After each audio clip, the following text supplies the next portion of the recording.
प्रधानमंत्री जी छोटे मोटे जो गैंगस्टर एक दूसरे को धमकी देते हैं उस पर उतारू हो चुके हैं। आ रहे हैं, पिच पर खेल रहे हैं, लेकिन बिहार के लोगों को बता नहीं रहे हैं कि बिहार के लिए क्या करेंगे, युवाओं के लिए क्या करेंगे।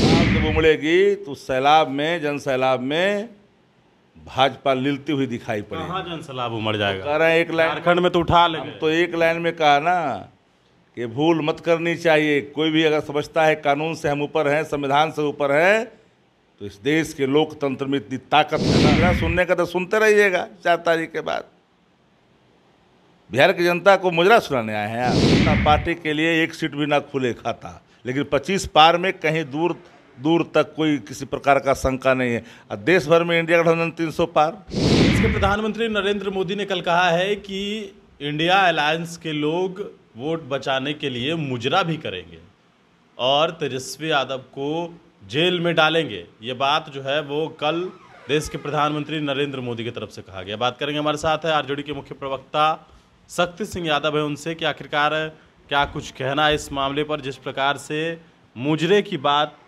देश की सियासत में आ गई है। बिहार के लोगों को काफ़ी निराशा हुई प्रधानमंत्री जी से। प्रधानमंत्री जी ने अपनी पद की गरिमा को छोटा कर दिया, परित्याग किया। लठैत की भाषा बोल रहे थे, गैंगस्टर की भाषा बोल रहे थे। और हम शुरू में कहे थे कि प्रधानमंत्री जी छोटे मोटे जो गैंगस्टर एक दूसरे को धमकी देते हैं उस पर उतारू हो चुके हैं।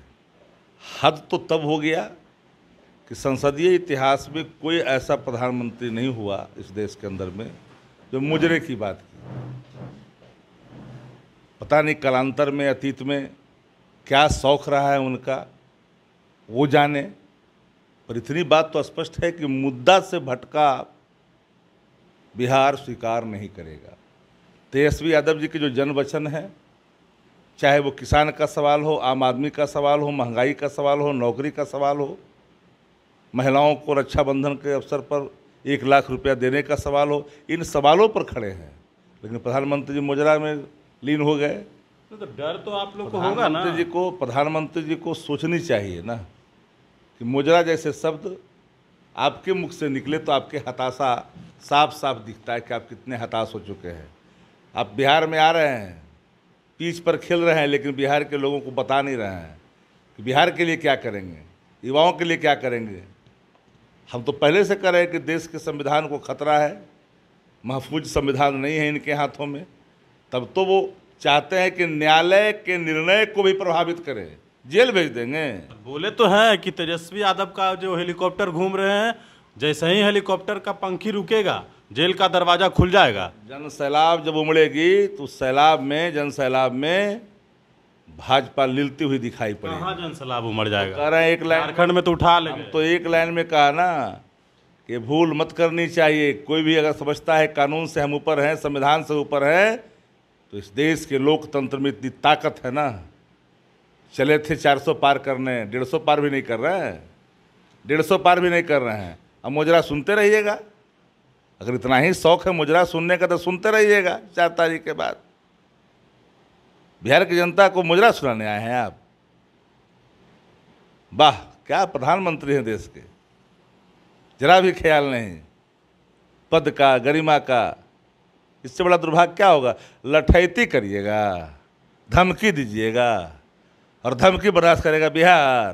कह ही दिए हैं, कल तो साफ कह दिए। कहने से क्या हो जाएगा, कहते जेल जाना होगा। अरे भाई, क्या आपके अतीत रहे हैं गुजरात में किसी से छुपा हुआ है क्या? देश के प्रधानमंत्री हैं, गरिमा का ख्याल करिए। शब्दों के चयन में अपने पद को कम से कम जरूर एक बार झांकिए कि हम कहाँ खड़े हैं। मुजरा उजरा नहीं चलेगा, सुनते रहिएगा बाद में। अच्छा, 6 चरण हो गए, अब आखिरी चरण बच रहा है। शक्ति जी, कितने सीटें आ सकती है आप लोग को? हमने डंके की चोट पर कहा है कि बिहार में इंडिया गठबंधन 25 पार हो सकता है कि 25 पार भारतीय जनता पार्टी के लिए एक सीट भी ना खुले खाता, लेकिन 25 पार में कहीं दूर दूर तक कोई किसी प्रकार का शंका नहीं है। और देश भर में इंडिया गठबंधन 300 पार। कौन कौन सी सीट 25 पार आप कर रहे हैं? कौन सीट पर जीते जा रहे हैं बताइए हमको।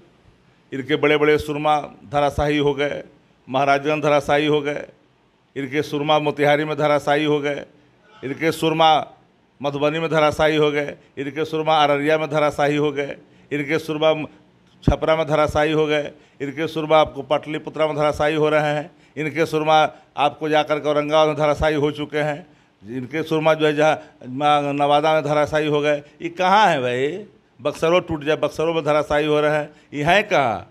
आप देखिए कि आरा में बाप बाप कर रहे हैं, इनका कहाँ है? इनको चौंकाने वाला रिजल्ट देगा आपको, याद करिएगा। दरभंगा भी चौंकाने वाला रिजल्ट देगा। पटना साहिब का नाम नहीं लिया, पटना साहिब तो भाजपा जीतेगी ना। साहब में कहाँ भाजपा दिखाई पड़ेगी? सब गरीब गुरबा गोलबंद हो गया, बाप बाप कर रहे हैं यहाँ के प्रत्याशी। पाटलिपुत्रा में रामकृपाल दावा ठोक रहे हैं। देखे रही भाषा, रामकृपाल जी की भाषा उनके हताशा का प्रतीक है। कितने हताश हो गए। कौन वोट पर जीते? के दे रहा है वोट? न तन पिछड़ा दे रहा है, ना इनको पिछड़ा दे रहा है। अगड़ा भी जो है से कि इनको अभी सबक सिखावे ला तैयार है, तो वोटवा मिल रहा है कहाँ से? आसमान से जीतेंगे रामकृपाल जी। कह रहे हैं यादव हमको वोट करता है। काहे को करेगा? फिर मुरली बेलतर नहीं, हमने कहा ना कि फिर मुरली बेलतर दोबारा देख लिया ना 10 साल में। 2 बार लगातार मीसा भारती लड़ी हैं, लेकिन हार हुआ है। इसे एक बार तो आपने जनता को झांसा दे दिया, दूसरा बार भी झांसा सहन कर लिया, इस बार आपको झांसे में डाल देगा बिहार की जनता। चलिए, तो हमारे साथ शक्ति यादव थे और सवाल तो आपने सुना ही है कि क्या रहा, और जवाब भी आपने सुना है। लेकिन अब एक चरण बच गया है, 6 चरण पार हो चुके हैं और 4 जून को नतीजा स्पष्ट हो जाएगा कौन किसकी सरकार बनेगी पूरे देश में। लेकिन फिलहाल गणेश फाउंडेशन के साथ नमस्कार।